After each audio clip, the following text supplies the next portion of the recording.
How to fix do not disturb keeps turning on in Moto G17 power.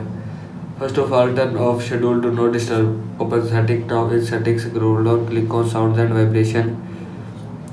Click on do not disturb. Scroll down, click on schedules and turn off this button. After turning off this button, turn off do not disturb schedule from your phone. Now go back. After that, software update. Open setting, scroll down, click on system update. Click on check for update and click on update. After click on update, your phone software will be updated from your phone. Now go back. After that, reset all settings. Open setting, scroll down, click on system, scroll down, click on reset option, click on reset by setting and click on again reset by setting. After click on reset by setting, all setting will be reset from your phone.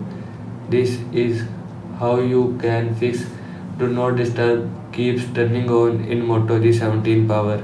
I hope so you like this video and thanks for watching this video.